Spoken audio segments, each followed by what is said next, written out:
Welcome back to Rewind to the Living Dead. I am the Croaker King, Damon Martin. And I'm Patrick Love Hewitt. And Patrick, tonight, I'm sighing because of the name. Tonight we are reviewing I Know What You Did Last Summer 2025 version. Damon, we are talking I Know What You Did Last Summer 2025, released, if you didn't know, in July of 2025, starring the returning champs Jennifer Love Hewitt as Julie James, Freddie Prinze Jr. as Ray Bronson, with Billy Campbell as Grant Spencer, Sarah Pigeon as Stevie Ward, Tyreek Withers as Teddy Spencer, Jonah Howard King as Milo Griffin, Chase Swee Wonders as Ava Brooks, and starring Madeline Klein as Danica Richards. As you mentioned, Damon, written by Jennifer Caton Robinson, with Sam Lansky, Leah McKendrick, and created by with characters created by Lois Duncan and directed by Jennifer Caton Robinson. Damon, the writing list is not just long, the title is not just long, the movie's long at an hour and 111 minutes because we're talking about the legacy sequel, I Know What You Did Last Summer 2025. Please, folks, start numbering these damn things. I sighed not because I didn't like this movie, but because if you listen to Right. our original episode on I Know What You Did Last Summer 1997 version, I raged about how these legacy sequels just keep the same title. And I'm just like, can we please stop? Not only is it confusing, it's really annoying. Like, it's really, really annoying. It is. Sorry, my camera went out. It is annoying. But interestingly enough, Damon, this legacy sequel, it does feel like a reboot for me. It's weird. Like maybe they should have just called this I Know What You Did Last Summer. Because without spoiling anything, last time we talked about the original, the 1997, and we said by the end of it, you were a big fan of that one, but I might have talked you into realizing that it wasn't the best slasher of the late 90s. It really wasn't. It was not even second to Scream. I would say it was fourth or fifth down the line. It was not. I didn't like it. I didn't think it held up. But we did say this franchise has such potential that there's no way this legacy sequel can't get it right because there's just so much there. Just update the damn thing. The idea is fine. The execution of the original 1997 one was pretty tepid. The director at the time was just like, I don't really want to make a slasher. I'm just gonna kind of sneak in a murder mystery movie, and they were like, no, it's a fucking slasher. And everybody who went for a slasher. And ultimately, everybody I talked to outside of the great Damon Martin, everybody else was just like, that movie fucking sucked. And I'm like, yeah, it did. It wasn't that good, but the bones of it had tons of potential. And I Know What You Did Last Summer 2025, Damon. I think it met that potential. And I'm not even saying I like it. I'm just saying what we asked of it was like, hey, do better with the material, with the source material you have. Make a damn slasher. They made a damn slasher this time, Damon. And I'm still not giving anything away. I'm not saying I liked it. I'm not saying I hated it. In fact, my feelings about this movie are actually rather complicated, but they absolutely improved on what they did in 1997. My frustration grew rewatching the original because I fully admitted during that podcast that a lot of my love for that film was based in nostalgia. That was a movie I saw in high school and going into college, and it was right around my reignition of love for horror with Scream, and I admitted it. Like, that was more of a nostalgia play. Rewatching, like, I still enjoyed it, but I still enjoy a lot of things I watched from the '80s that I know are not actually good movies. I just Yes. enjoy them because they're nostalgia for me. Um, but rewatching it under what we call the critical eye and understanding what you were saying, like, I agree. Like, it's a pretty flawed movie. Like, the original's a pretty flawed movie. I still enjoy it. I'm not gonna lie now and say I didn't enjoy it. I still enjoy it, but it's a pretty flawed movie. I feel like Jennifer Caton Robinson, because I mentioned this on the show before, she did a kind of a thriller comedy with Do Revenge on Netflix. I know you've never seen it, but it's No. Camila Mendez and Maya Hawke are the two main stars of that movie. And Camila Mendez, of course, from Riverdale, and she's done a billion things since then. Of course, Maya Hawke from Stranger Things, and also a million things since then. Um, it was a really fun movie. Like, it's a teen, kind of coming of age, a little bit of a thriller, a little bit of a comedy, some twists and turns. Sarah Michelle Gellar's actually in that. Obviously, she has connections to the original I Know What You Did Last Summer. Uh, and it was just a really, like, I didn't know what to expect. I sat down and watched it on like a Friday night, and I was like, this was really fun. It was kind of like, not to this extreme, but it kind of reminded me when we reviewed Fresh a couple of years ago, which I had no idea what I was getting into. I knew Sebastian Stan was in it and Daisy Edgar Jones, and I was like, well, these are pretty two well-known actors. What is this? And then it ended up becoming my favorite film of that entire year. Now, Do Revenge wasn't that, but I'm saying, like, I sat down with zero expectations, and I was like, this is really fun. And I kind of marked in my head, like, I want to see where Jennifer Caton Robinson goes from here. She's a young filmmaker, early 30s at that point, and I was like, I want to see what she does next. And this was essentially her next project. And I watched a bunch of interviews with her talking about making this film and what got her inspired. And she was a child of the 90s. She's like, Clueless made me want to be a filmmaker.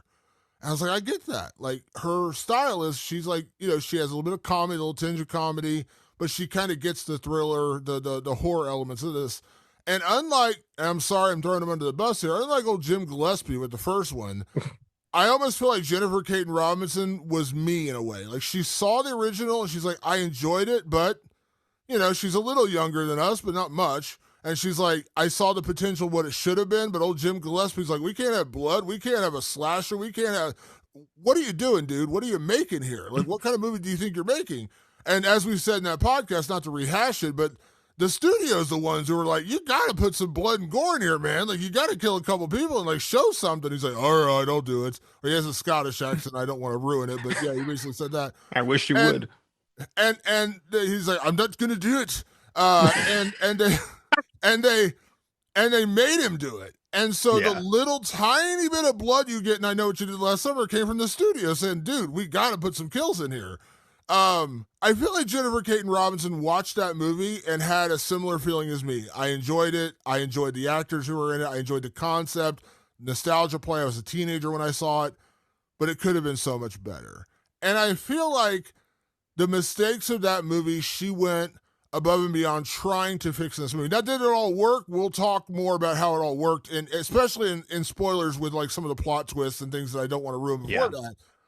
But am I wrong in thinking it felt like she saw that movie, felt similar to I did, like I liked it at the time, but she's like, there's flaws in this movie. There's ways that they didn't get things right. And it really did feel like she's like, I'm going to make this my movie, but kind of course correct the errors of that movie. That's kind of how I felt about it. Because the plot, I mean, this is not a spoiler. This is literally, you watch the trailer, it's the same thing. They get somebody, somebody dies, they cover it up and say, we're not going to take responsibility for this. And a year later, they get a note saying, I know what you did last summer. Shocker, that's what this movie's about. But I did feel like it was her being a little bit of a course correction. Did you get that vibe? I know 100% got that vibe based on what I saw. Damon, was there only ever one trailer for I Know What You Did Last Summer? I think there were two. I think there were two, but I only watched one of them. I watched the original one, and that's the only one I watched. I watched the very first trailer that came out for this because I literally didn't care. You know me, Damon, and I hate watching trailers, and I don't. And I sat down and they were playing a trailer for Weapons, and I completely looked away, and I looked on my phone, so I couldn't listen. Like, I'm still very anti-trailer, but I so didn't care about this movie that I was like, fine, I'll watch your trailer. And what I saw, and I think it was that first trailer, I was like, cool, this is an updated I Know What You Did Last Summer. Easy. I saw the R rating. I go, this is easy. This is a layup. That's what we said last time. This is a layup. You can do this, Jennifer. You can do this. She did it. She 100% did it. She was like, I know what to do with the material, and I can make it fun, and I can update it. And you even get a taste in that first trailer of a little bit of comedy. There's a little more like, and it's not like, there's two kinds of comedy you can do, which is like almost goofy, self-aware comedy. And then there's sort of like tonally matched comedy. And I feel like the comedy in this movie is still like, okay, you wouldn't make a joke there, but they do anyway. But it still tonally matches the movie. Like, I'm not in Hard Eyes, which I like, but that movie's a completely different tone. This is still kind of serious, The kills are serious. The slashing is serious. The characters take it serious. You see these very stoic and serious Jennifer Love Hewitt and Freddie Prinze Jr., in the trailer, like with the serious faces and all that stuff. They're still taking this movie serious. But Jennifer and company understood, like, hey, like it's for an updated group of or an updated audience. They want to have more fun with it. Now, I was sitting in a pretty packed house. I don't know about you. It was pretty busy in there, and the mix of age ranges I noticed was actually pretty big. There was a lot of people much younger than me, but a lot of people my age, because a lot of those people, like yourself and myself, watched the original way back when Jennifer Love Hewitt and Freddie Prinze Jr. and Sarah Michelle Gellar were all these very iconic people to us. They were there showing up and supporting on night one for that nostalgia factor. They were there too. This movie serves both of those audiences. I don't care how old you are if you listen to us. Some of you are young enough to be our children. Some of you are old enough to be our parents. We know that about our audience. We actually have a pretty decent age range. It fits both demographics, and it does them pretty well in that respect. I think it's like, if you love old slashers, it gives you old slasher good stuff. If you like updated stuff with a little more like Gen Z kind of attitude to it, it has that as well. Like this, and this is not an insult. It could have played really well for like a Netflix crowd, for younger people who just like, I don't even go to the theater. I just watch whatever's on Netflix or Hulu or whatever. It would work for that crowd too. So this movie's going to play for everybody. Let me ask you this question, Patrick, because I have been seeing, going into the movie, I avoid everything. Much like yourself, I did see a trailer, but I outside of watching a couple interviews with Jennifer Caden Robinson just to write the intro that I wrote for the show, I tried to avoid pretty much everything. And luckily, because this is a quote unquote legacy sequel, I already kind of knew the plot. I just didn't know how it was going to actually work out. So nothing really got ruined for me by the trailer or anything outside of them. I mean, they told us up front they were bringing back Jennifer Love Hewitt and Freddie Prinze Jr., which Right. weirdly I appreciate it because it's just like, it's going to get out there. You might as well just roll with it. And also you're going to bring in the older crowd, people who grew up with that movie in 1997. Like, oh, I want to see my favorite characters from the original. I'm curious how you think about this because I've had this reaction since coming home and reading some of the reviews just real briefly on the way home.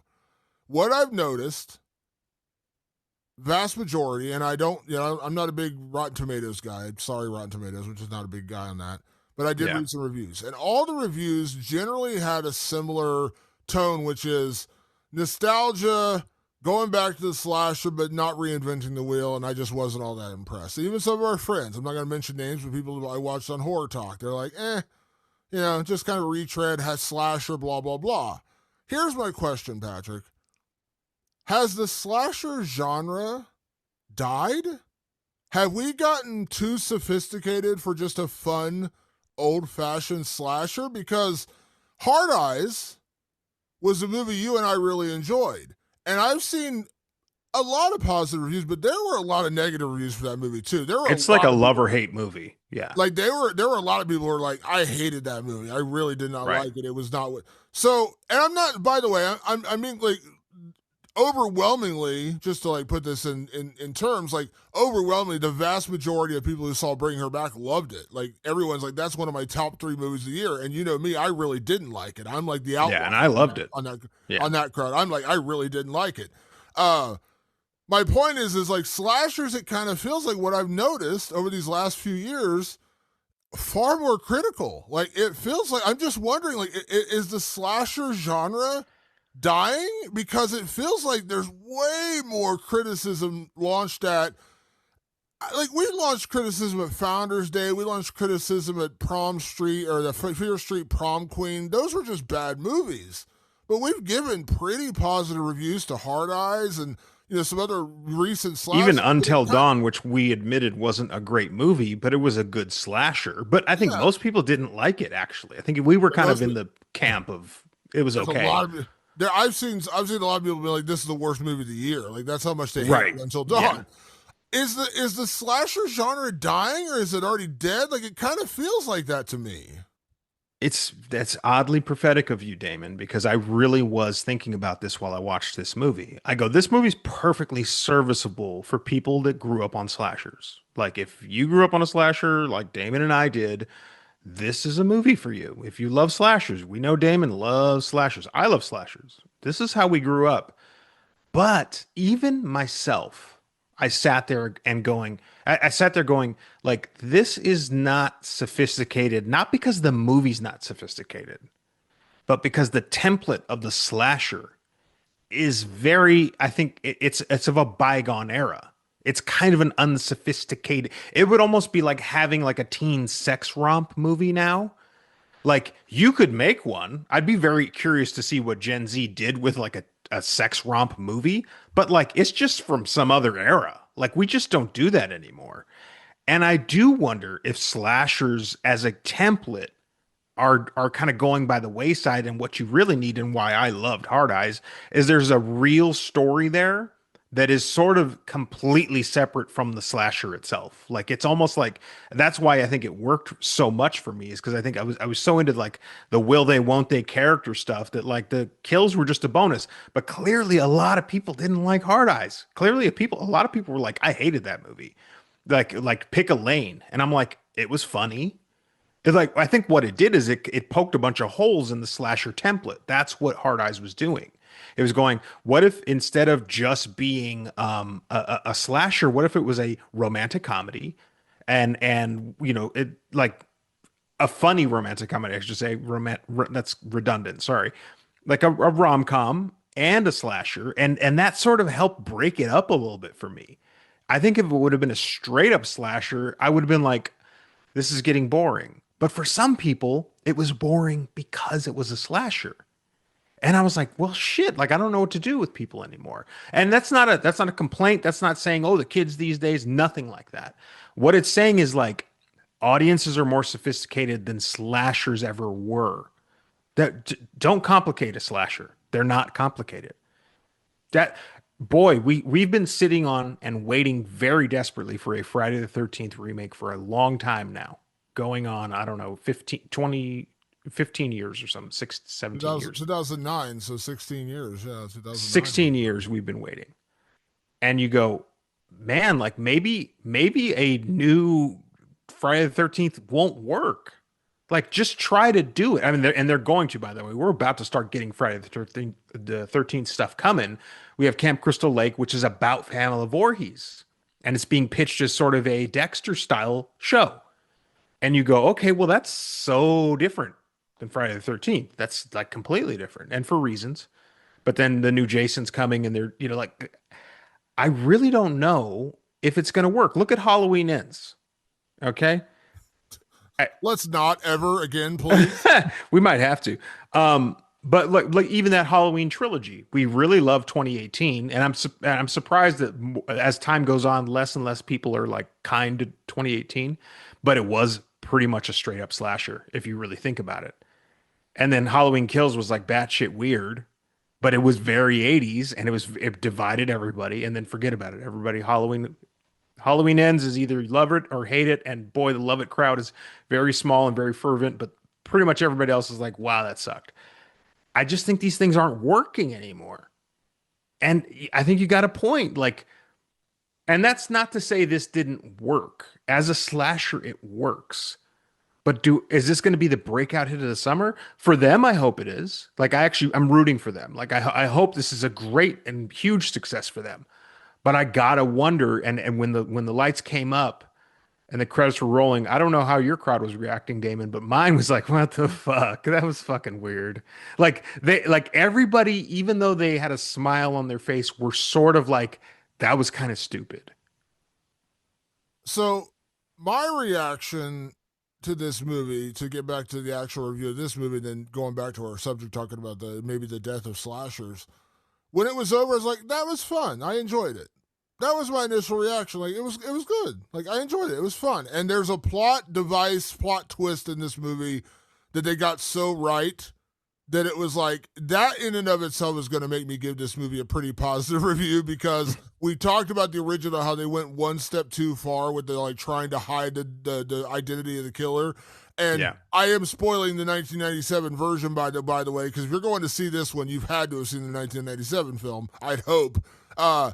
We said like the killer reveal was a guy who basically got away with murder. So why the fuck are you going back after these kids? They covered up your murder for you. Why are you going after them? It made no sense. You went too far. Like that was our criticism. You went too far. This movie, we talk about being a course correction. I'm not going to spoil anything, but the twists and turns in this movie make a lot more sense. Yes. And they are logical. They actually make sense why it's happening. And I'm like, okay, cool, you got me. And that in and of itself made me be like, wow, okay, Jennifer Caton Robinson, you did right with New Revenge, and this one I'm going to give you a thumbs up just because you got that element of it right. It is a dyed-in-the-wool slasher. There are chase scenes and harrowing kills and blood and far more gore than the other ones, or far more gore. And the performances are solid here and there. It was fun seeing, Jennifer Love Hewitt back. It was fun seeing Freddie Prinze Jr. back. But even me, the slasher hardcore, and that's my favorite genre, when it was over, I was like, I enjoyed that. But in my head, in my brain, immediately, I was like, I know this isn't going to be on my top 5. Like, there's just so many movies that have done better than this.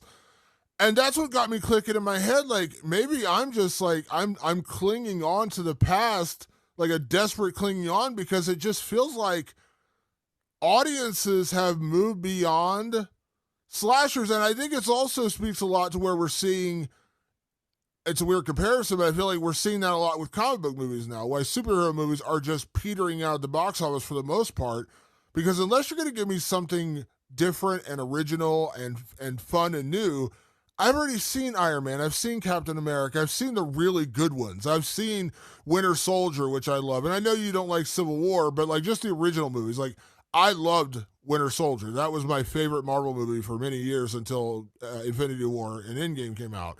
The original Iron Man was brilliant. The Spider-Man, and I actually really did like Spider-Man No Way Home. That was my favorite film of that year. But comic book movies have kind of fallen into that just formulaic, here's your good guy, introduce a villain. Most of the time, they're not very compelling. Weird plot, whatever the plot is, world ending, killing a person, whatever, the villain's out to do villainous things, and then we stop at the end of the day. It's just a very formulaic way of doing a superhero movie, and people are just burnt out on it, it feels like. Then you get a movie like Superman, and James Gunn comes in and says, I'm going to put my own stamp on this movie. I don't give a fuck what anyone thinks about this. I'm going to make it my movie. And it was so much fun. And it actually had a really strong message, and it was well acted and well executed. It was also kind of bonkers in a way. Like I was like, embrace the bonkers of it, because I know you love it, but like one of my biggest problems with like Zack Snyder's Man of Steel, he almost felt like he wanted to keep it too grounded, even though we're dealing with like aliens battling on Earth. But like he tried to keep it like so grounded, like reality. I'm like, it's a fucking flying alien fighting another flying alien. Like, let's just go ahead and just accept the batshit of it all. And James Gunn's like, yeah, this is batshit. We're just gonna go for it. It's gonna be fucking kooky and fun, and it's gonna be a blast. And it was. And it was different. And you can see by the box office return, Superman is killing it. But that's an outlier now. Like the superhero industry in general, Marvel's 100% in the panic button. I don't care what they say externally. I don't care what they're saying publicly. Thunderbolts was supposed to be a huge hit. It wasn't. You know what I mean? Like all their movies lately have been like, it's a good movie though. I enjoyed. I really enjoyed Thunderbolts. But it didn't. It wasn't a big hit. And the TV shows, like I actually really enjoyed Daredevil, but even that was a bit divisive. A lot of people were like, I didn't love Daredevil. I was like, I really enjoyed it. Like they went back to what I liked about the Netflix series. But I've not even watched Ironheart. I've heard it's good, but I'm just like, my interest is like not there. And I feel like slashers have kind of fallen. So like here I am, the slasher purist, basically stabbing to death the genre I love, because for all the ways I'm complimenting this movie, it's a fine movie. I enjoyed it. I'm telling you right now, like it was a fun movie. But I almost feel like we've outgrown the concept of something terrible happens, killer strikes back, killer, big reveal, killer revealed, stop the killer, we win. That is just the formulaic idea of a slasher. And I think even though I didn't really like the movie, a movie like In a Violent Nature kind of took that slasher genre and tried to do something different. And I know you liked it more than I did. I didn't hate it. I just said it could have been 45 minutes. They had way too much walking in that damn movie. I love the walking. I defend the walking. It was like a Lord of the Rings sequel. I was like, we're just walking in this fucking movie. The concept, though, was cool. I was like, okay, you're giving me something different. You're in the point of view of the killer. That was something I enjoyed. Even though the movie didn't totally work, but I'd say about 45 minutes of it did. But that was that version of like, we got to do a slasher, we got to do something different. We got to give them something else to grab onto, and that was also a very divisive movie. But the divisiveness of that movie wasn't we didn't like the movie. It's just it took too long, and like watching him walk from place to place was kind of boring. That was my criticism of as well. But watching this, I'm just like, yeah, it was fun. I enjoyed it. The acting was fine. The plot was good. The kills were solid.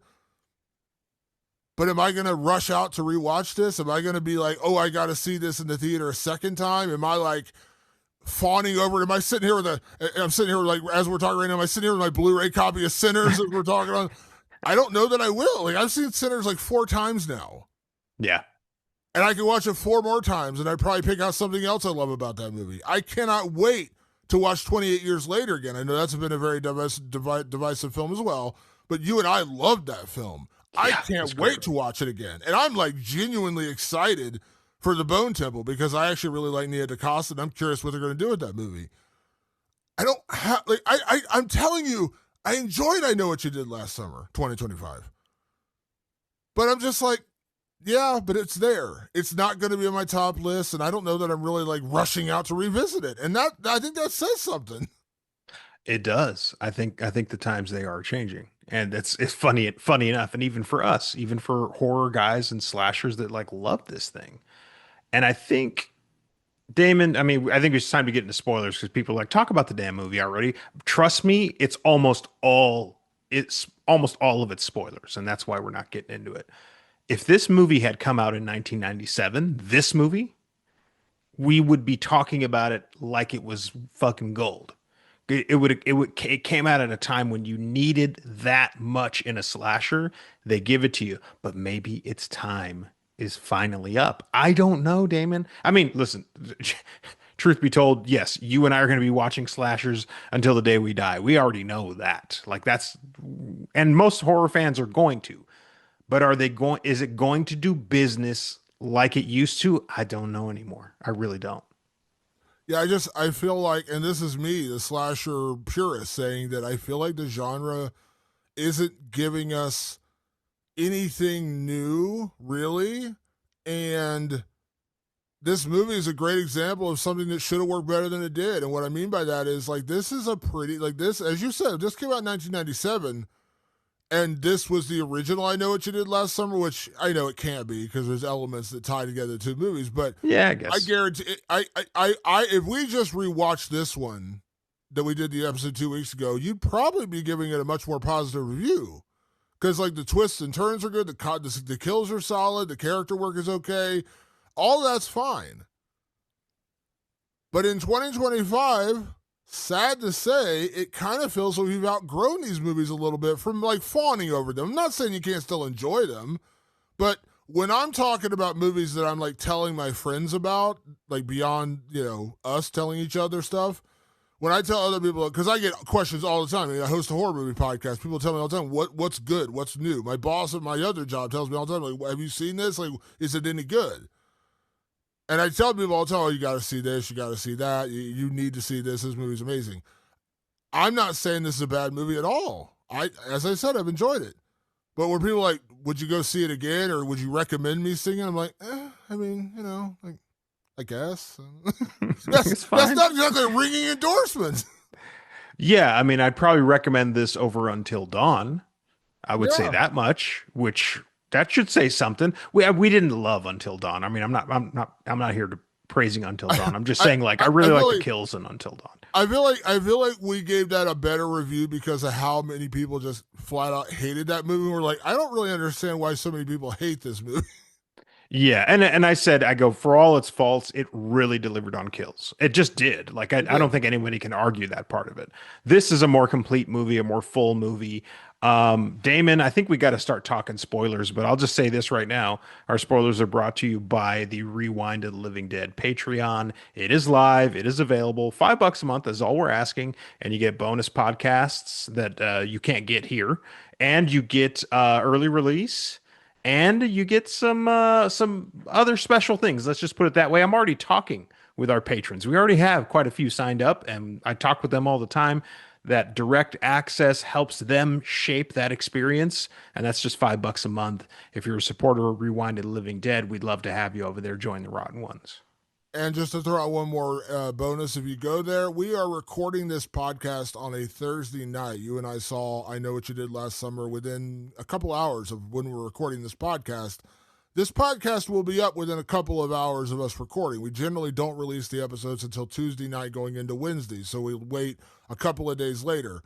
If you're a member of our Patreon, you will get this episode literally the day, technically, when I Know What You Did Last Summer comes out. It will be out on Friday when the vast majority of the audience goes to see this movie. So if you are a fan and you wanted to get early access to the reviews, this is going to be up 5 days before we put it up on our regular podcast feed. Now, as I've always said, our regular podcast feed is still free. You're not going to have to pay for that, and it's still going to be there. But if you want it early, pay that $5 and you can get this literally tonight. We're gonna record the podcast. As soon as we get done, I'm gonna edit it and put it up on Patreon. So just be aware, if you are a fan and you want to get it early, that's a big bonus to the Patreon. So check it out. Patreon.com/Rewind of the Living Dead, and support us over there. If you like us, support us. With that being said, Patrick, we are now getting into spoilers. So if you have not seen I Know What You Did Last Summer 2025 fucking title, we're now going to get into full spoilers. Let's go to the plot real quick, just to kind of tell people what we're working with here, which is we start out back in Southport, North Carolina. We're meeting a new group of friends, and this girl named Danica, played by Madeline Klein. She's getting married. She's doing her engagement party, and her friends are kind of coming back into town, and like they're all together. Now, the one twist is I kind of did enjoy. The original movie, they're all like seniors in high school. These guys are all like 25. Like they're not like Right. teenagers. They're all out of school. Like they've all moved on with their lives and jobs and so on and so forth. That's They're all, another thing I think we've moved on in horrors. We don't do a lot of teens anymore. Like yeah, everybody's got to be a little bit older now. yeah. So these kids are out, but they're all reuniting. They've all been friends they were friends in high school, and they've all kind of grown apart, but they're all coming back together for her engagement and getting married. And then that night they're like, you know what? Let's get together like we always used to. Let's go out and like have a drive and watch the fireworks and have a good night together as friends. We haven't been together in years. Like, okay, great. They go out driving, and while they're out there, one of the guys is just an idiot. It's Danica's fiance, and he's like sitting in the middle of the road and like walking around smoking a joint. And they're like, "Dude, get out of the freaking road!" And the car almost hits him one time, and he's like, "Oh, it didn't hit me. They wouldn't hit me." And then 2 seconds later, another car whips around. Literally a place called Reaper's Curve, which, by the way, if you're going to stand out in the middle of the road, maybe not there. And the car dodges Danica, who's trying to pull her idiot fiance back in. It almost dodges her, hits the guardrail, and eventually goes over and crashes, and they have to assume it dies. It's kind of the same plot as the original. The friends are like, we got to call the cops. We got to call the cops. We got to get down there and try to save him. The guy was still alive. But the vast majority are like, this is going to fuck up our lives forever. This is manslaughter. We need to just go. And even unlike the first one, they didn't dump him in a marsh or anything. They just let the guy down and the truck die, presumably in the water because they're by an ocean. Yeah. And that's pretty much it. 1 year later, we pick up and we're back at Danica's engagement party because she broke up with the douchebag guy. Now she's got another fiance. Good Lord, she moves on quick. And once again, her friends are kind of coming back into town. They've all slightly separated, not really stayed together, but, they're still, a couple of them stayed in the same town, a couple of them left. And they get back together, and of course, they get a note. I know what you did last summer. And then they start panicking, and they all believe it's her ex-fiance, the douchebag who was standing in the middle of the road. He's kind of, after they broke up, he's kind of become a drunk, and he's kind of living on a houseboat. He's the rich kid. His dad is the real estate developer who owns the town now.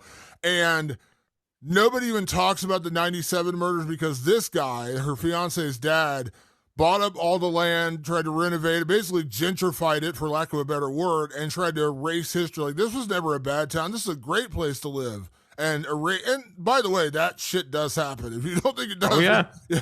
And so he erases the history. Like, this was never a place where murders took place. This is a very nice family community. And so history of the 97 murders are pretty much wiped from existence, but, people still know, people still hear, and they all get together and they're like, well, we got to figure out who's doing this to us. And so they start seeking out things. And that's when we find out that Ray, Freddie Prinze Jr., still lives in town. He works at a bar where one of the girls, who's a friend of theirs, who kind of was the outcast because her dad left her mom and took all of her college fund, basically left them broke and alone, and she couldn't go to school, and she ended up getting on drugs, and she basically never made it. Well, while her friends all went up to college and became successful and whatever, she was left behind because her father basically fucked her over. And so now she works at Ray's bar, and that's where we get reunited with Ray. He still lives there. And of course, he remembers the 97 murder, so he's the one coming in and being like, hey, we've been here before, folks. This has happened before. Don't cover it up. This is real.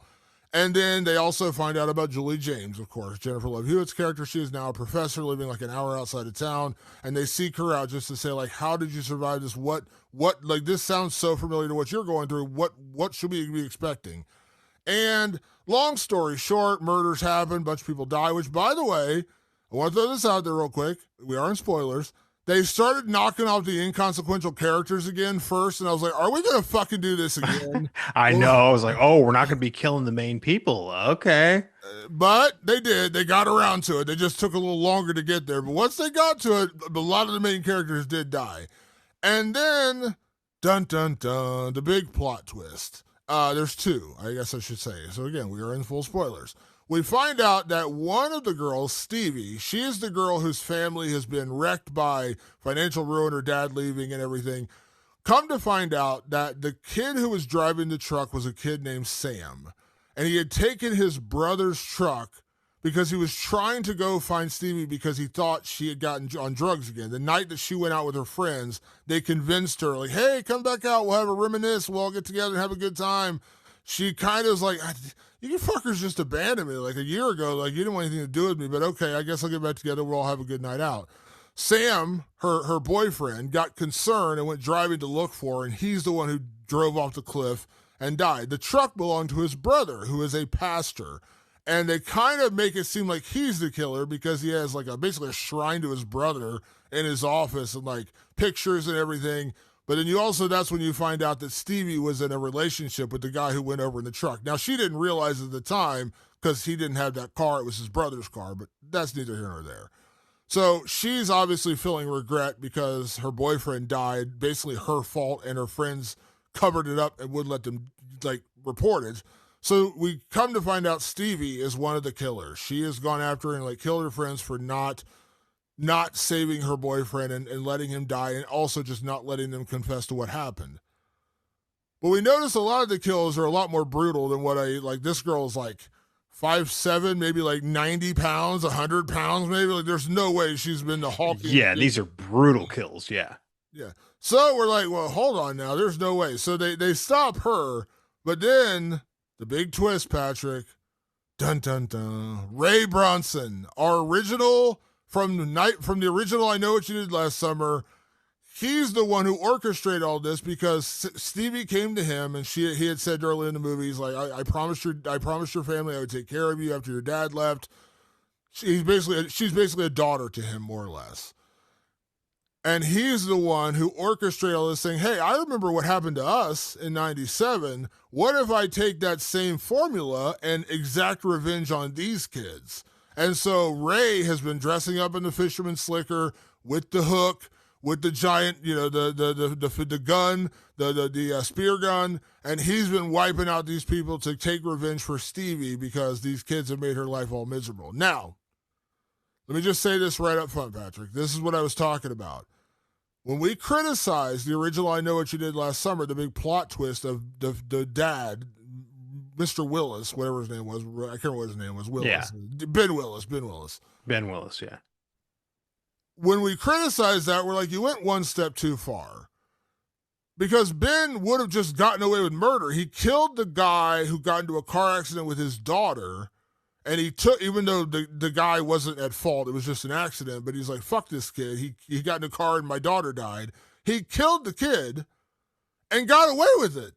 The only thing Yeah. that happened to him was he did get hit by a car by a bunch of drunken asshole kids, which was Ryan Phillippe and Sarah Michelle Gellar and Jennifer Love Hewitt, so on and so forth.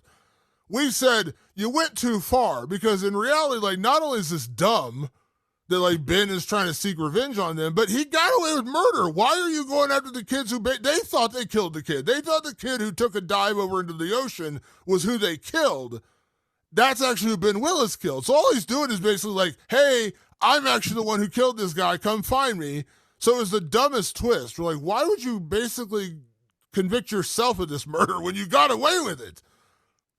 This twist was what we said should have happened in the original. We said if you would have actually had Ray be the killer, because we come to find out in the original that Ray sought out the kid who died and actually ended up in a bit of a relationship with his sister. He got really close to it all. And then we find out the big reveal. He told her his name was Billy Blue. And the twist is he worked on a boat named the Billy Blue. And so we're like, oh shit, Ray was the guy. And they think it's him for about 2 seconds. And they realize, no, it's this other idiot. We're like, why didn't you just make Ray the killer? That actually would have been a kind of a cool twist. Because we didn't know who Billy Blue was. We didn't know that was the guy until basically the end of the movie. Why did you take that extra step? I feel like Jennifer Caton Robinson watched that movie and said, yeah, why did you take that extra step? And so Ray, this is what I really liked about this movie. When you think about the plot and you're like, this is the exact same fucking movie over again. It's a carbon copy. How is this not just like a total remake? The reason it makes sense, the only reason it makes sense, is because Ray, who was involved in the original murders, orchestrated this and said, I got a plan. We're going to redo it. We're going to do to these kids what was done to us, except we're going to finish it. And they actually had a reason to do it because her boyfriend died and all that kind of stuff. Say what you will about slasher, say what you will about, they're a dying genre, all that. That twist and Ray orchestrating it made this whole thing make sense. Because otherwise you're just like, what are you doing? Like, I know what you did last summer again, and no one's like thinking like, hold on now, this is the exact same plot and it's a sequel? Like, that makes no sense. The fact that Ray was like, I got a plan because I know what happened to me and my friends. Now we're going to do it to them. I love that. That was the best part of the movie. And it's not just like we're going to do it to them. He's doing it to the town.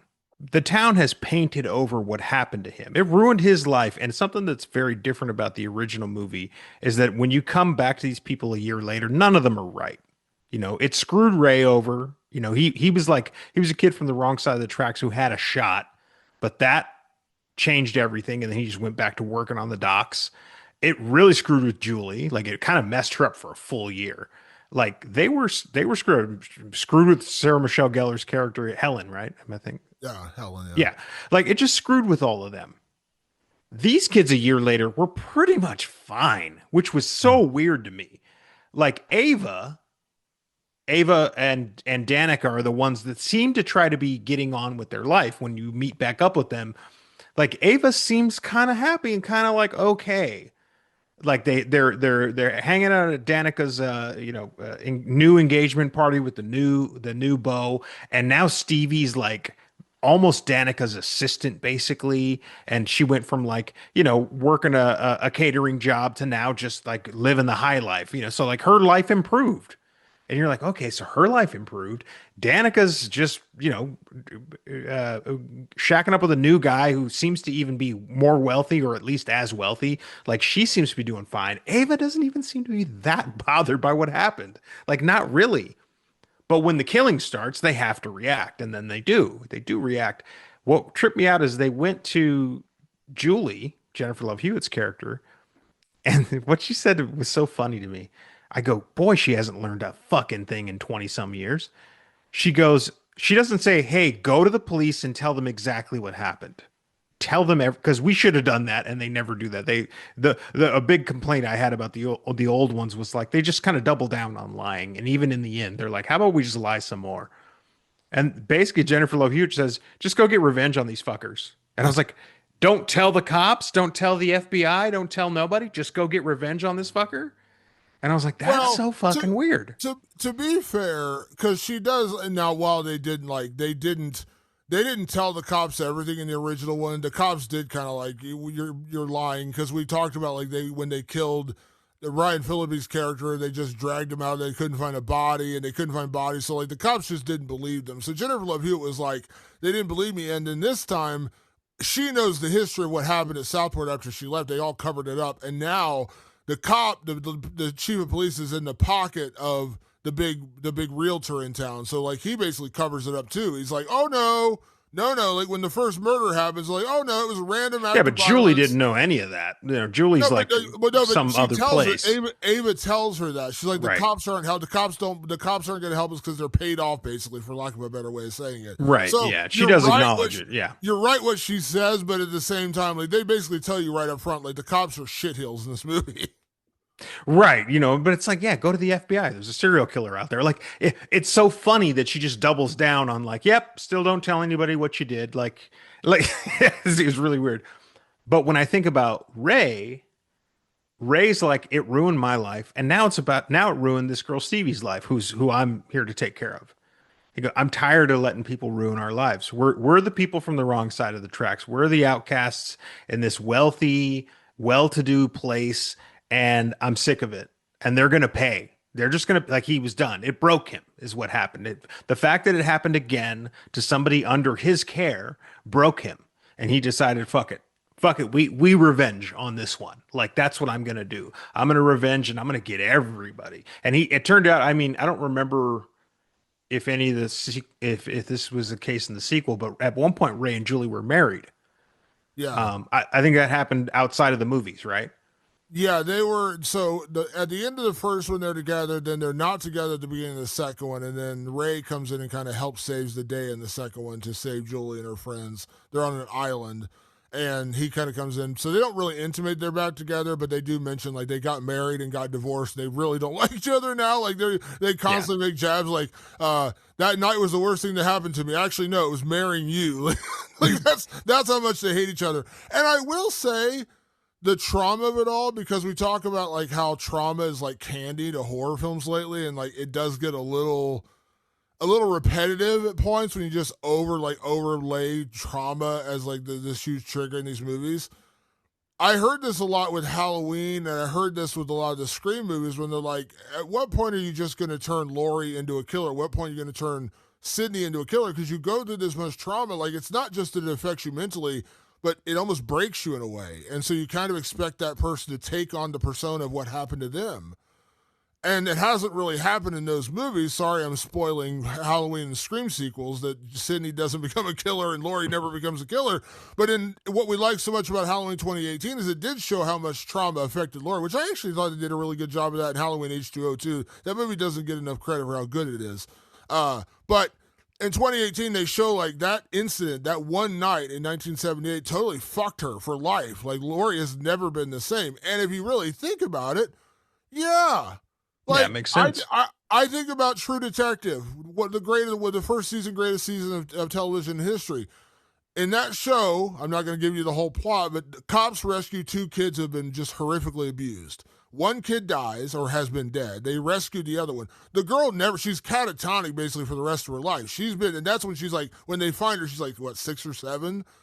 And years later, like 12, 13 years later, she's still like catatonic. Trauma fucks with you in ways that you can't imagine. So to think that trauma would have affected Ray, Julie left town and started teaching. She actually took her trauma and used that as like, she ended up using that as like a way to become a professor. And she now teaches that as like an emotional tool and talk like a psychology professor more or less in college. Yeah. Ray never left, and he never got rid of the trauma. And so when this girl comes back around and says, my friends killed my boyfriend, and they didn't, and again, she didn't know it was her boyfriend at the time, but she's like, they covered up. I wanted to go to the cops, and then she agreed not to go to the cops. And then the one friend says he called the cops. We're going to go to the police station. Of course, he lied. He took him to his house, and his dad covered everything up.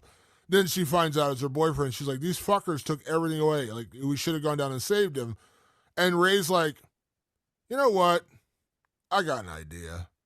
And that's where you see the trauma has affected him differently. In a weird way, I was like, yeah, I'm not saying like everyone who's gone through trauma becomes a serial killer, But in this instant, it does make sense because this is something. These are all very, extenuating circumstances, exaggerated circumstances, of Right. course. But you think about it, like, yeah, like one of these people somewhere along the line, they probably did get fucked up enough where they're like, you know what? Like, I'm going to do what was done to me. And so Ray becoming the killer in this movie made sense. Yeah. No, it made sense. And he didn't just get revenge on people who did a bad thing. He kind of made his statement. He's like you can't cover these things up. That's what his obsession was. It's is it a little abstract? A little bit, but he explains it. He says right there, he goes, things like this change you. He says it straight up to Stevie, or not Stevie, Ava. He goes, things like this change you for good, and you can't fix it. That's true. It just looks different on him than it does on Julie. Julie found a way to channel it into healing, and he did not. He stayed right there. He stayed in town, and he watched the town forget about him and what his friends went through, and he had enough, and he went psycho. And he took Stevie with him. Who Stevie was already on the brink anyway. She had been on the brink, almost lost her fucking battle with addiction and mental illness and all that stuff, and came back, and he tapped into it. He's like, "Oh, you still have that in you. I can help you with that." It's diabolical and it's evil. But you get it, but you understand it. And it is one of those things where I'm like, "Damn, Damon and I were right. They should have made Ray the killer all along. It should have always been him. It should have been him way back in 1997, but it's him now." And you're so right that Jennifer Caton Robinson saw that too. She's like, it should have been him all along. Of course, it should have been him. And Yeah. she saw it back then. She goes, this would have made sense. So he's still on the path. Like he made all of those decisions back then that would have led him to being the killer. So why can't he just continue to make those same kind of decisions? He's not changed any. He's really just a guy who just stayed there. So if he's willing to make those decisions and he's willing to go down that path, then damn it, let's make him the killer. It makes total sense. I love that they went that route. I think, I don't say we've been, because Scream fans are heavily divided and very, there's a lot of infighting in the Scream franchise fandom. We've been asking for a while for let Ghostface be one of the good guys for once. And a lot of people are like, let it be Sydney this time. Like, let her end it. And I'm like, I would love that personally. I think it would absolutely piss off hardcore Scream fans if Sydney became the killer. But like, play with it. This was a low stakes sequel. It's okay. It's I know what you did last summer. It's not the biggest franchise on the planet. So let's play with those stakes finally. Let's go there finally. Let's take a hero from one of the other movies and make them the killer this time. And the reasons are solid. I can't poke a hole in that part of it. This movie's a kind of an uneven movie overall. I'm going to tell you right now. Like, there are times when I really liked it, and there are times when I thought it was kind of dumb. But at least that part of it, I wasn't like, what? That doesn't make any sense. It was kind of a shock because it does kind of rush up to that ending. And even at one point, I thought Ava was the killer because she steals something off of what's his name's wrist, Milo's wrist. I don't know why she did it, and I still don't know why she did it. I missed some detail I missed. She No, steals something off his there's wrist. nothing. There's nothing you missed. She steals thing off his wrist, and it just kind of goes nowhere. They never Yeah, and I really. was like, why did she do that? And I was like, oh, so she's the killer. And I was like, that makes sense. They haven't seen each other in a year, and she's plotting, and she's coming back around. And it wasn't her. And I was like, what the? Okay. And then I was like, oh, it's Freddie Prince Jr. Or actually, I think at first it was Stevie It was Stevie on the Wilson. boat. Yeah, it was Stevie on the boat. So I was like confused because I was like, they're all going onto this boat. I think it's Ava. Turns out it's Stevie. Okay, that's fine, but I know it isn't just her. There's no fucking way it's just her. And then the minute they get back, I was like, oh, okay, it's Freddie Prinze Jr., but why? And then the why of it to me, I was like, okay, I get it. I did it, and it really wasn't okay.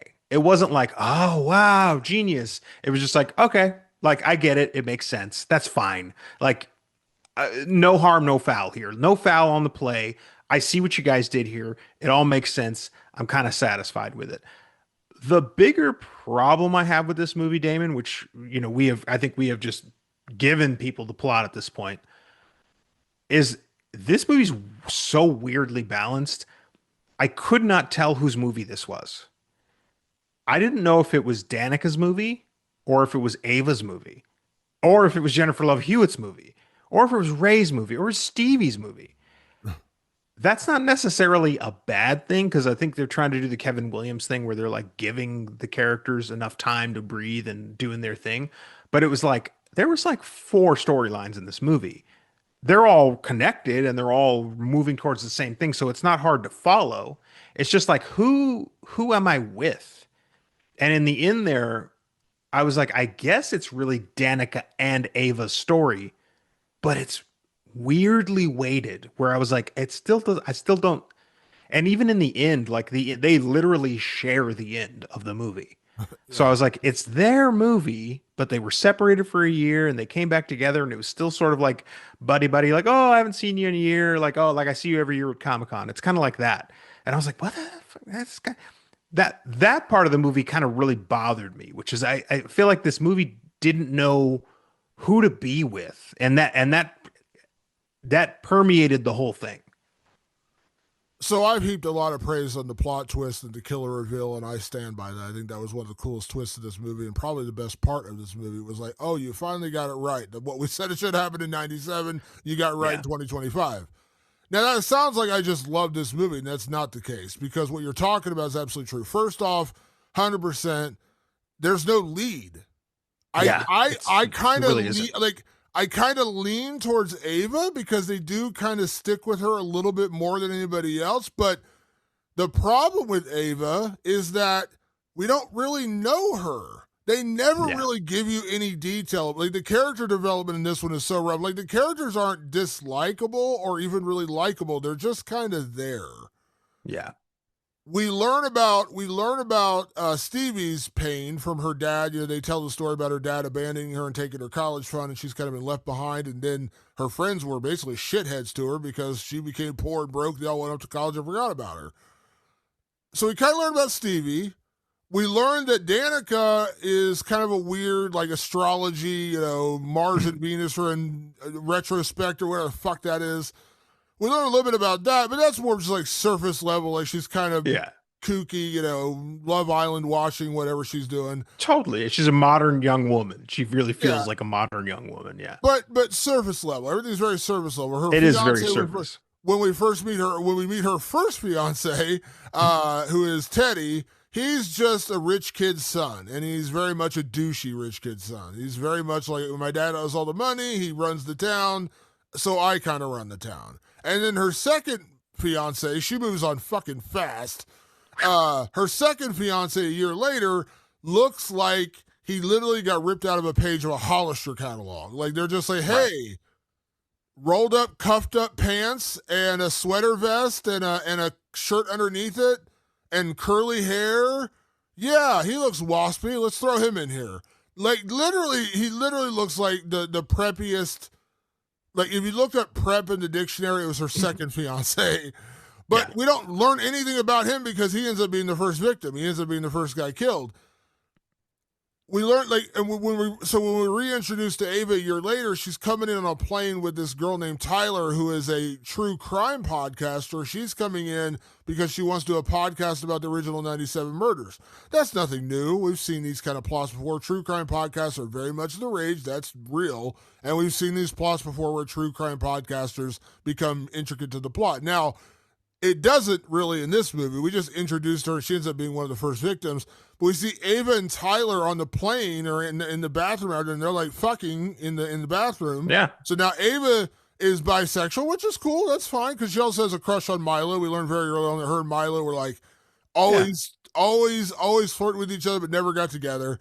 Just another modern young woman, you know? Yeah, but every character is surface level. Like I don't Yeah. know. Like they kind of make it seem like Ava's kind of damaged, or she's kind of like when she comes back to town, you can tell she's kind of been disconnected from her friends, and she's kind of slipping back into their lives. But we don't know why. Like they never explain why she's Yeah. nervous about being around her friends again. Teddy is just a typical rich kid douche.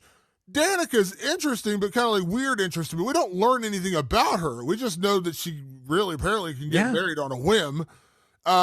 Stevie's the one who kind of gets the most development, and she ends up being one of the killers. Milo, at one very brief moment, they mentioned he works for some kind of political campaign or something. She's like, "Do you want to give up your political job?" Literally, the only thing we learned about that guy the entire fucking movie. That's it. That's it. That, and when him and Ava do finally hook up, she's like, "Choke me, punish me," and he's like, "What the fuck? I'm getting out of here." He's like, "What?" Which, by the way, dude, like, stop being so vanilla, man. It's okay. Yeah, she just gave you consent. Go for it. Yeah, have fun, have some fun, punish. You know, yeah, go for it. But yeah, like, the characters are incredibly surface level. Like, there's literally no really development in the characters, but they're not. They're likable. They're just enough to where you don't hate them. That's what I'm saying. Like, Right. just enough where you don't hate them. The killing starts, and the kills are fine. Like, they're not overly brutal. It's not Terrifier, but it's certainly not the original from '97. Like, there's actually blood. There's actually stakes. It's pretty cool kills. And the one thing we didn't mention here, I do give Jennifer Kate Robinson credit for this. They found a way to bring back Sarah Michelle Gellar. They did. I didn't like that scene, but go on. Go on.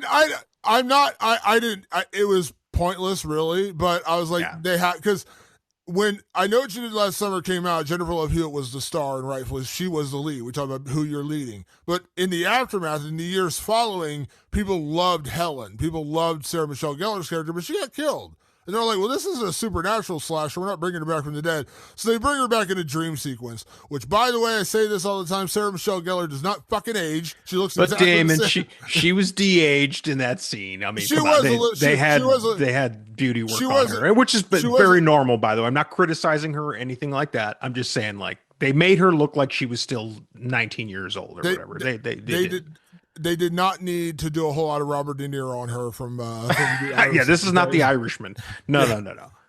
But they have a little dream sequence. I was like, okay, they found a way for. I didn't love it either, but I was like, they're going to do it because they can't bring her back from the dead, so she's in like a dream sequence. It's goofy, but it's 1,000% fan service. 1,000%. Like, we know you love this character. She kind of became beloved years later, because she wasn't the lead at the time. Jennifer Love Hewitt was the lead. And so they're like, because now you hear it with Scream all the time. Like, I still hear people bitching and moaning they killed Dewey. I'm like, dude, that's what you do in a horror movie. Like, they have to kill legacy characters at some point to raise the stakes. And they're like, oh, I'm still pissed off about Dewey. I'm like, that's a horror movie.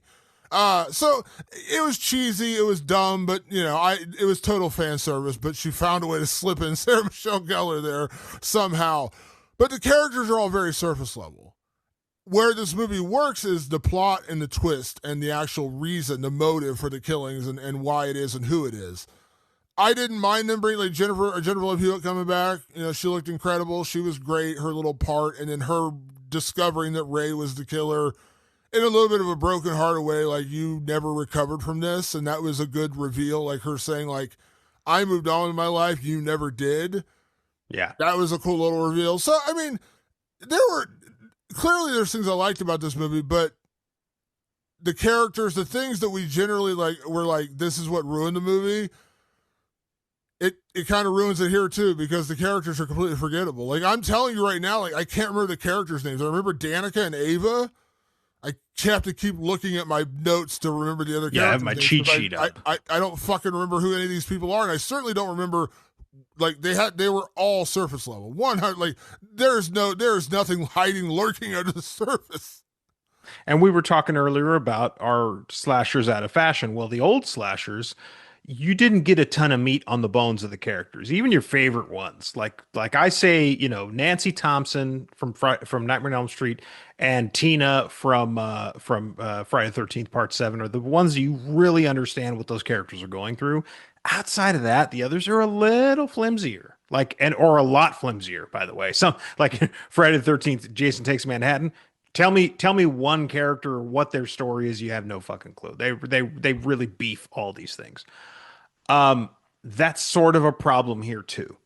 Even though you like the characters, they're funny, they're kind of interesting, they're modern, like you kind of like them, but like you like them like you like an episode of Love Island. You go, well, that was kind of stupid, but I sat there and I watched it, which I don't. My wife loves them, but I'll walk by and go, oh, that was funny, whatever so and so said. I don't care.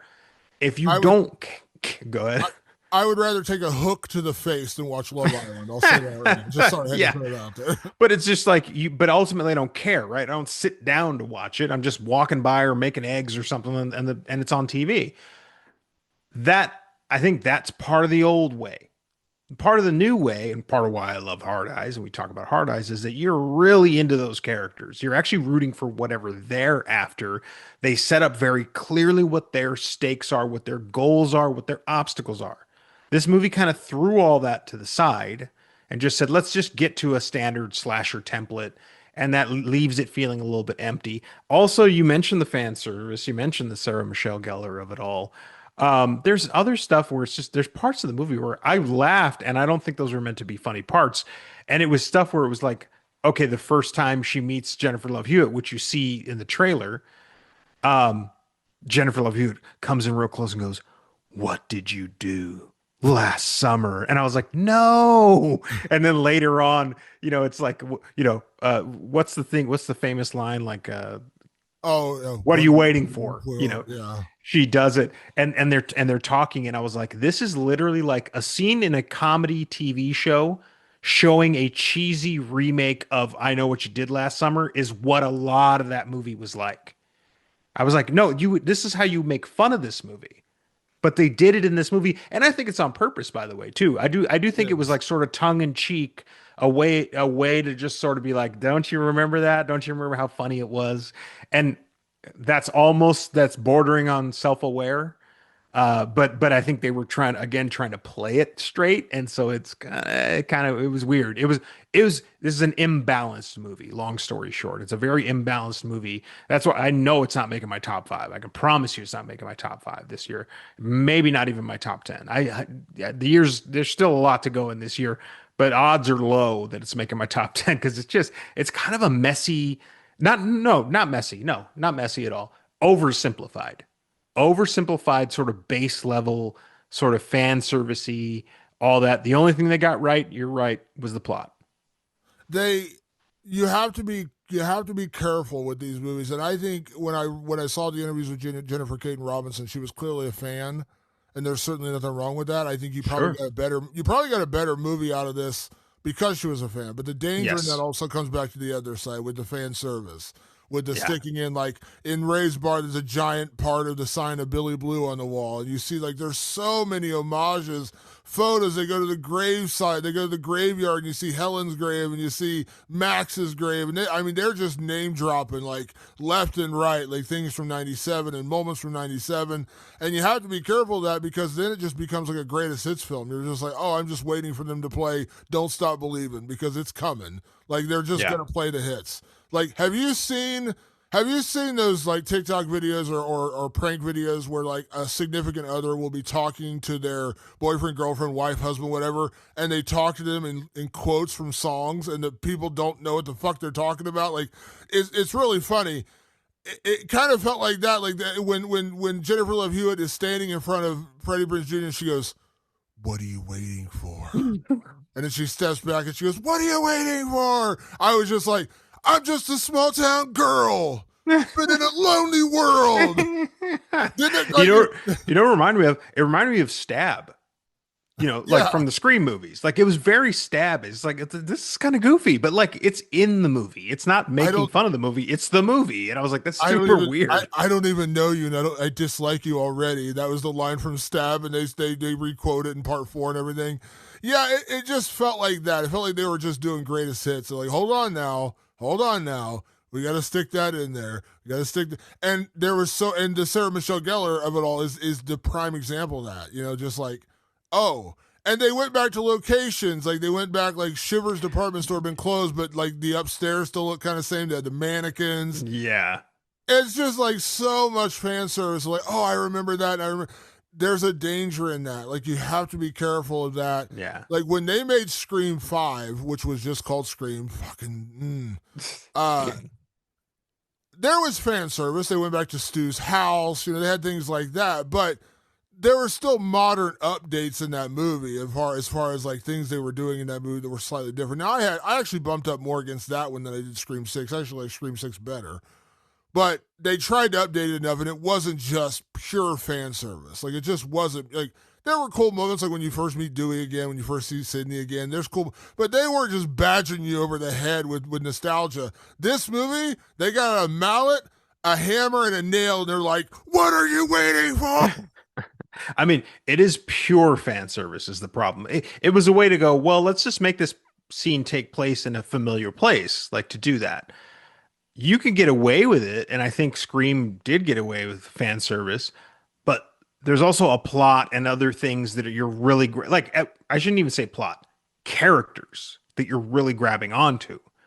If your characters are super wooden and flat, I don't care that they're on the float that Helen was on in the original I Know What You Did Last Summer, because I don't really give a shit about the characters. Like, it's really hard to give a shit about Danica. Like, she's sort of ditzy, and it's by design. Like, they designed her to be a little bit ditzy and a little bit silly. And like, you don't, like you said, you don't get to know her. So when she's standing on the float, I don't care. When they're in the old shop converted over, Tyler's been there for 10 minutes. I don't give a shit if Tyler lives or dies at this point. And I don't know anything about Ava. I don't know anything about her. So I'm like, cool, we're there, but why do I care that we're there? Why do I care that they get out of this? That's what's actually missing. The fan service is fine if you've got meat on the bones, and that it didn't feel like it. Yeah. Patrick, let's get into some categories here for I Know What You Did Last Summer 2025. And there's one category you do set up very well in this categories. We'll talk about the mid-credit scene. Did you stick around for the mid-credit scene? I did. Okay, so we'll talk about that a little later in the show. Let's kick things off as we do each and every week here on the show. And let's talk about best performance. So, Patrick, when it came to I Know What You Did Last Summer 2025, I don't know what the fuck. Who gets your best performance? My best performance goes to Chase Sweet Wonders, who played Ava. I think here's the thing. I just kind of closed my eyes and just went, who? Because they all kind of played the same. Like, no one stood out. They were all living at the same level. No one's a bad actor in this movie. I'm trying to make it clear. The only reason I picked Chase Sweet Wonders, I really love her in the studio. And so to see her doing this, and also I kind of was like not sure if because of the way she's written, I wasn't sure if she was the killer. So I was like, if she's tricking me, she's doing a good job. But then it turns out she's not the killer. And then I was like, well, okay, so okay, It- again, a very okay movie, and for a bunch of great performances, I like Chase. Okay. I say this occasionally when we talk about this. We did not plan this. We did not plot this. This was nowhere in the design of our review. My best performance, and I Know What You Did Last Summer, goes to Madeline Klein as Danica, partially because I watch her in Outer Banks, and Outer Banks is a fun show, and she's really good in that show. Much like you in the studio, I'm giving flowers for something else she does. She's not bad. She's good in the movie. And Yeah, by the way, everyone's fine. her character in this movie is completely different than her character. Although her character in Outer Banks is a rich kid who kind of becomes like a street kid in a way. I'm not gonna get into the plot of that show, but she's a very rich kid who kind of goes up and ends up hanging out with the kids for the wrong side of the tracks. This movie, she's just kind of a vapid, I love, I guess, for lack of a better word, because she can get engaged very quickly in this movie. But she does a good job. Like, she plays a good, vapid, like, Love Island fan. I don't know what better. Like, she just, when we say, like, because all the characters are very surface level, at least her, I understand. Like, I don't know anything about her, but I understand who she is, if that makes sense. Like, That's true. I know who Danica is. Like, you can get, when she talks about, Mars and Venus or in retros, whatever the fuck, I'm like, oh, I know who this character is. Right. She's surface level, and I don't know a whole lot about her, but I know who she is. And Madeline Klein plays it great, and she does a good, she does a good scream queen. She's certainly not a final girl. She's not doing a whole lot of fighting back in this movie. It's a whole lot of running and being saved kind of thing. Damsel in distress, which is a kind of a controversial role in horror movies these days. Yeah. That's very much who Madeline Klein is in this movie. But she's good. I liked her very much, and I'm just a fan of hers in general. So I know it's a cheap way out, but I kind of like you at the studio. I'm like, yeah, I really like her at Outer Banks. Yeah, no bad performances here. I just nothing stood out either. So, but Yeah. it appeared to be by design. Yeah. Next category, Patrick, MVP. This is our Ken Foray Banana Hammock MVP award, named after great character actor Ken Foray from the movie From Beyond, where he jumps down a flight of stairs and into a basement to kill a creature wearing nothing more than a thong bikini. If that's not an MVP performance, I don't know what is. So, Patrick, when it comes to I Know What You Did Last Summer, who gets your MVP? Damon, my MVP goes to Freddie Prinze Jr., who plays Ray. I think if I'm not mistaken, you gave him your one testicle award last episode. Is that I correct? sure, I sure did. Yes, I did. Yeah. Listen, he was young in his acting career back then. And since then, he's retired from his acting career. He doesn't really do that stuff anymore. So he came back for this. And I thought he did fine. I thought he did actually pretty good. And I was on the hook for him not being the killer most of the movie. It really took until you realized the connection with the church and all that stuff. You're like, oh, something's off here. And really, it wasn't until right after the boat scene that I was like, oh, it has to be him at this point. There's no other way around this. It's got to be him. Once you realize the church people aren't the factor, I was like, he's all that's left. I liked what he did in this movie. I liked how he played it. I liked his acting. I thought it was good. And it kind of calls back to what we were looking for, which is like Ray should have been the killer all along, and he got his shot to be the killer, and I thought he nailed it. I 100% agree. I did give my one testicle award to Freddie Prinze Jr. for the original one, but he did. For a guy who doesn't really act anymore, he does podcasts, and he actually, I think he's a big horror movie fan, if I'm not mistaken. He does, I think he does one of his podcasts. He does horror, and I know he's a big pro wrestling guy. He did great. When he did that turn to become the killer, he was very menacing and did get that kind of evil look in his eye. And I was like, okay, this works. And what we said all along, it works. So that kind of leads to my MVP. And I don't. It's kind of a two-part MVP. I'm kind of giving it as a co-MVP because I don't know who came up with the idea, but I'm giving it to Jennifer Caton Robinson and Sam Lansky as the writers for actually sticking and giving a good twist. For all the Yes. faults this movie has about lack of character development and feeling like a very basic slasher in a lot of ways, which that goes back to our point of like, is the slasher genre dying? The one thing they really got right, the thing that kind of, I won't say it saved the movie. Just like I said, this wasn't a terrible movie, it wasn't a poorly made movie by any stretch of the imagination.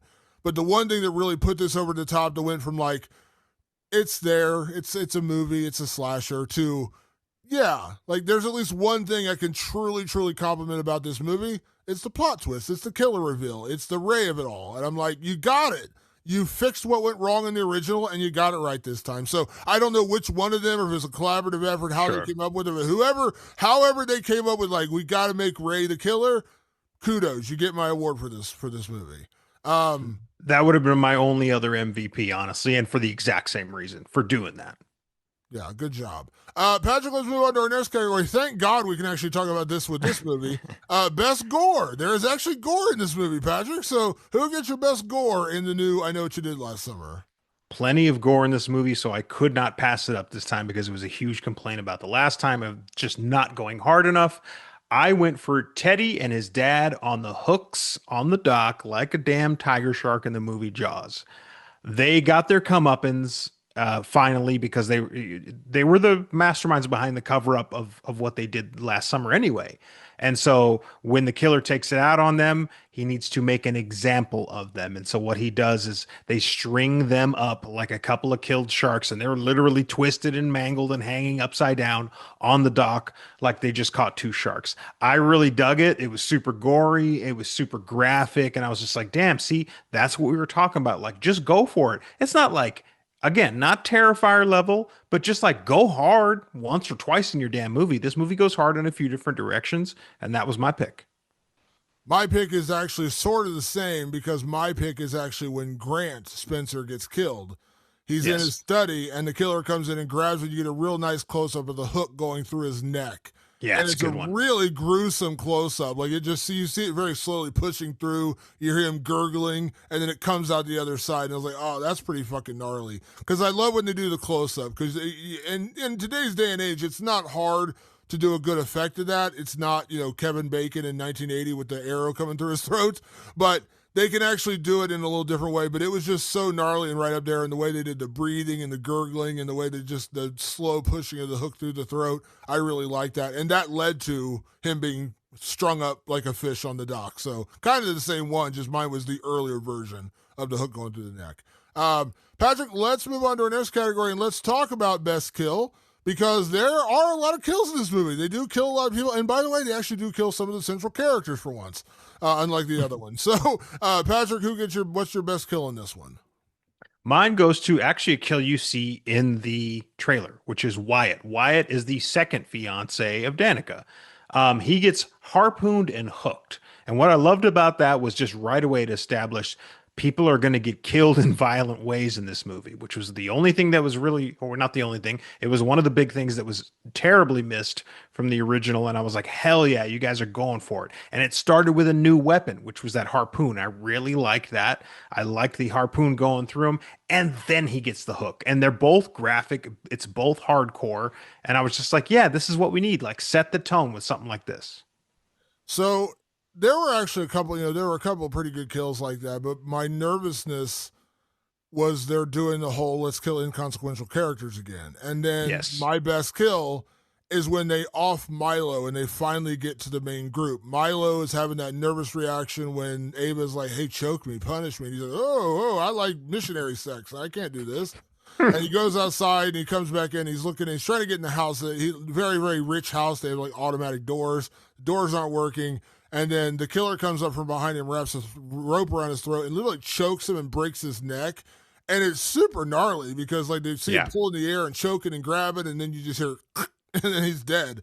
And while they don't find him dead till a little later, you know he's dead and you see his dead body. And I'm just like, finally, okay, they're going to raise the stakes. They're not. And then obviously they eventually kill Teddy, and we do get more deaths of the central characters, but they didn't wait forever. I was getting nervous after they killed a cemetery worker, they killed the podcast girl, and they killed the random new fiance. And I'm like, are we doing this again where it's all going to be the random side characters? When they killed Milo, I was like, all right, thank God. And they actually showed it, unlike what they did in the other one. So that was where I was like, okay, well, at least we're raising the stakes in this one.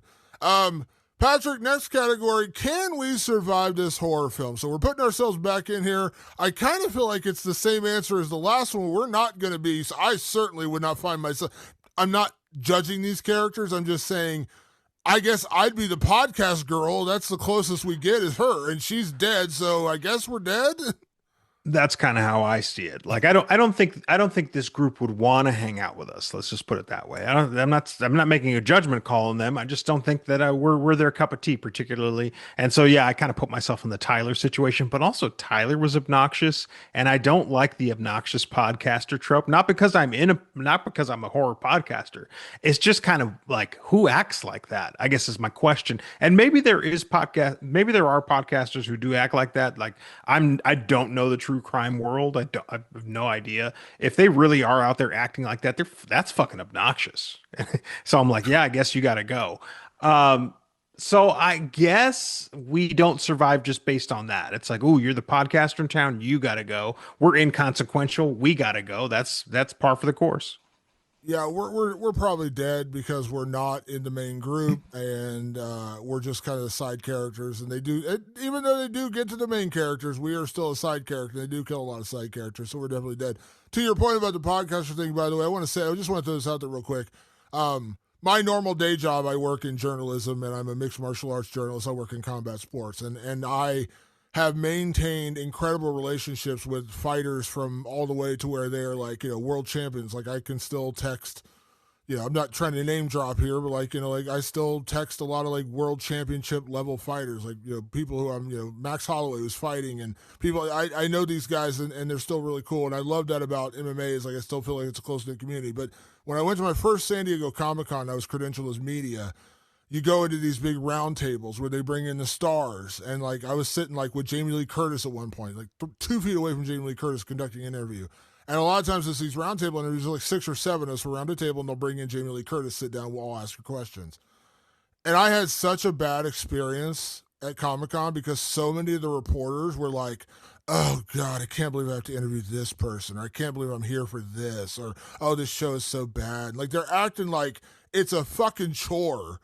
And I'm just like, appreciate your position in life, man. Like, you're getting to sit around a table and talk to a fucking cool, like, star. Why are you bitching and complaining about this? It was really off-putting to me. I was like, this is so different from my job, where it feels like everyone in the mixed martial arts, we appreciate being there. Like, it's a cool job. I like fights. I like being around fights. And while I've been around people who are like, I don't like this sport, when I was there, I was just like, they're like, it almost seemed like they're like, oh, I don't want to be around this. This is stupid. Like, Comic-Con's dumb. It's for dorks. And I'm like, then why the fuck are you here? And that was kind of like, that kind of like asshole nature was kind of Tyler's character. She's very like pomp and very like, just, I don't know, just a very off-putting character. And so, of all the characters who were surface level and I kind of liked, I wasn't really upset that she died. Although I will give credit. The name of her podcast in the show is Life, Love, and Slaughter. Live, Love, Slaughter? Live, Love, Slaughter. And I was like, it made me laugh only because I saw the trailer to Naked Gun. Have you seen the trailer to Naked Gun? Oh, yeah. No, of course. Yes. And Buster Rhymes is in the trailer, and Liam Neeson goes, you were convicted of manslaughter. He's like, you mean manslaughter? And when I saw that the name of her podcast was Love, Life, and Slaughter, I was like, oh, it made me think of manslaughter when he did that. Manslaughter. It's like Love, Life, Laughter. Yeah, it's a play on that, yeah. But it made me think that the Naked Gun trailer was like, you were convicted of manslaughter. Patrick, next category, and this is where we'll talk about the little post-credit scene. Is this franchise back? Let me set this up. There's a mid-credit scene. So all throughout, the big lead up to this movie, they said over and over, we can't bring Sarah Michelle Gellar back. She's dead. They found a way to bring back Sarah Michelle Gellar. And then over and over again, they kept saying this is a direct sequel to the original 1997 I Know What You Did Last Summer, which it is. But they never really referenced I Still Know What You Did Last Summer, which was a direct They referenced it one other time. They did. They did. But it was very, like, they almost ignored it for the most part. And then we get a post-credit scene where we are reunited with Brandy from I Still Know What You Did Last Summer. And she's watching news coverage of her college roommate, Julie James, being involved in another giant murder plot. And at the very end, she gets a knock on the door. She goes to the door, and there's Julie James. There's Jennifer Love Hewitt. She has a photo of them together from college, except there's a big X through Brandy's character, and it says on the back, like, I still know, or I found you, or I get what the exact note said. Yeah. And she's like, who are we going to kill? Who are we killing this week, or whatever? And that was the end of it. Like, they're like, oh, Brandy's character's here, Jennifer Love Hewitt, they got back together, and there actually is going to be a sequel. That's the way it's set up. So, the category, Patrick, is this franchise back? Are we going to see more sequels? They're certainly setting it up for that. I think more importantly than if it's back is that did it do something to say we can take it back, like we want it back? And I think it did. I think it actually, it's a slasher, like we've been through that on this podcast. Like, it achieved something, and I think it's better than its predecessors. That's my opinion. Like, it's the best that's ever been right now. That ain't saying much, but it's the truth. This is the best that's ever been. I don't know about that sequel. I don't know about the Brandy Jennifer Love Hewitt sequel. And I'm sure it'll be a little bit more of a matter of, like, they're the detectives in that version of it, or they're the ones that help solve the crime, but then you still put, by the way, Ava and Danica survived this movie. They end up. So did Stevie. Stevie survived too. The killer survived. That's right. They said Stevie's alive. She didn't die, but she's on the loose. Weirdly, so I'm like, well, how do they know she didn't die? But she's still on the loose. Ray faked shooting her and she fell off the boat, but he knew that he wasn't actually killing her. Oh, that's right. Okay. And so everybody's still around. So you could basically do a sequel to this movie, and you could add in Brandy and Jennifer Love Hewitt. So I guess they're back, Damon. I mean, truth be told, if this does, I don't know, $20 million in its opening weekend, the odds that it's back are very good. I'm going to emphatically and vehemently say, please no. Here's why. There are faults in this movie, and there's a lot, and this is where I'm kind of coming to the realization that maybe we've outgrown slashers, which depresses me to no end because it is my favorite genre. I'm like, this wasn't bad, but it's certainly not going to be anywhere in my top 10 movies of the year. I can tell you that ahead of time. Like, I'll give it an honorable mention. It was fun. It was fine. it fixed the flaws for the most part of the first one in terms of like the plot and the reveal and the killer and the twist. All the things that got wrong in the original, they're like, we course corrected, we got right this time. And the characters were fine. As I said, I kind of like the characters better from the first one, but they were fine. There was nothing totally wrong with them. I didn't hate them outside of the podcaster. They were all fine. But they fixed it. They gave us a cool plot and a cool twist and a cool ending with Ray being the killer. I don't need any more. I saw and I own on 4K. I Still Know What You Did Last Summer. I rewatched it. It's not a good movie in any way, shape, or form. It's really bad. And you're like, why did you continue this? And it was 100% purely a financial play. The first one was a success. So they're like, we got to make another one. They had nowhere else to go. And they just started making shit up. And it's just really bad. And they're going to do it again. That like, there's just no way. There's just some movies that you just it's done. Like just let it end. And that's kind of how I feel about this one. It's not perfect, but it's fine. It's a good enough movie. Like I did enjoy it. When I left the theater, I wasn't pissed off. I wasn't like this was trash. None of that. I was like this was pretty fun, and they nailed the plot. They nailed the twist. Leave it be. Please, please, please just leave it be. Don't need another one. Let me live with this one as like the end of I Know What You Did Last Summer. I don't care that you gave me a mid-credit scene. Let it die like Marvel has apparently let every mid-credit scene for the last like 5 years go away and never developed anything they've done. Leave it there. Yeah, this is a mixed bag, Damon. Bottom line, kind of a mixed bag movie. Better than the original for sure. Definitely better than the sequels. Yeah. Last category, Patrick, as always, is it scary? So at the end of the day, and I guess the category really should be, is it slashy? Because this It is should a have been. slasher. So Patrick, is I Know What You Did Last Summer, is this slashy? Yeah, interestingly enough, when it comes to slashers, we have to change that final category, don't we? Because slashers work on a different level. It is. That's the good news, folks. If you like straight up normal slashers, this one delivers on all fronts. It's got the gore, it's got the killer, it's got the who done it, and it's just an improvement on everything you liked about or didn't like about I Know What You Did Last Summer 1997. So yes, Damon, this is slashy. 100% it's slashy. It works, and I agree with you. It's better than the original. It gets everything right that the original got wrong for the Yes. most part. For the most part, there's like as I said, there's still things I like about the original, but this one course corrected. We said that earlier. We'll say it again. Course corrected, got it right. But sadly, I will say again before we get out of here, this really does feel like the death of the slasher, and it's not really I'm not really sad about it because I realized it watching this movie. I'm like, I like this, but if I'm such a slasher hardcore, I should probably love this. And I didn't. Like I didn't hate it. I liked it. I'm telling you right now, like I enjoyed this movie. It was a pretty good movie. But it's not gonna stick with me. And I Yeah. think that says a lot about where we're at in 2025 with slashers. And it's a little sad for the slasher guy over here I'm literally wearing my Nightmare on Elm Street t-shirt right now. So yeah, man. Changing a guard, I guess. So That's all right. There's plenty of great new horror coming out anyway, Damon. The times they are changing and we're moving with them, and I like that. Like I love where horror's at right now. So if the slasher does indeed start fading away, well, okay, then it fades away, or it rebirths itself into some new form, in some form that's a little more substantive than it ever was. and you know what? I will say this, and I'll go back to my superhero analogy. Superhero films have gotten a little tired, a little boring, a little repetitive lately. But then we talk about Superman, that was a good example, but I also think of another better example. You get The Boys. The best Yeah. show on television. The Boys is the best show on television. And it takes the superhero genre and kicks it in its balls and launch and twists everything you ever thought about a superhero. The Boys is phenomenal. So maybe there is a version of a slasher that can save this genre, that can screamify it again, that can give us re-energized or reinvigorated. Is it possible? I don't know.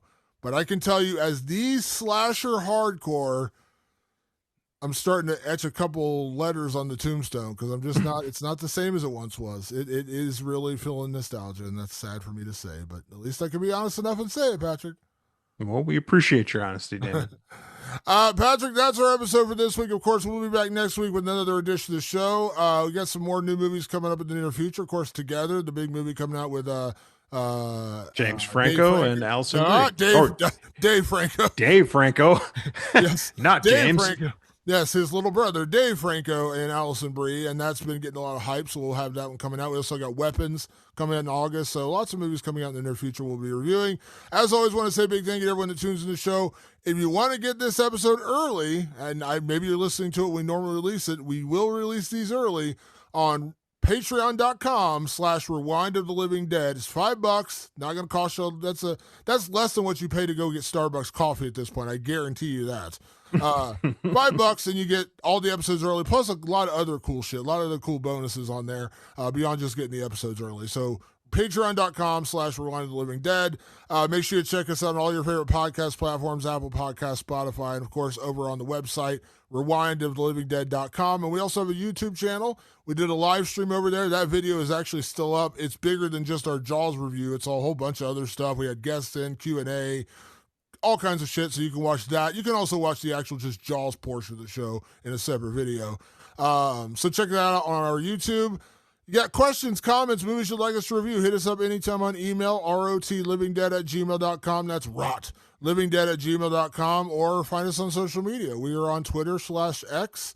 We are on Facebook, and we are on Instagram. Just search, once again, Rewind of the Living Dead. Follow us there. We're probably the most active on Instagram, but we are everywhere, so follow us and find us over there. And you can also find us on our own personal social media channels. I am at Damon Martin, and you are? At Director Patrick. And a big thank you, as always, to everyone that tunes in the show. We'll be back next week with another edition of Rewind of the Living Dead. Thanks for tuning in. We will see you then. Peace.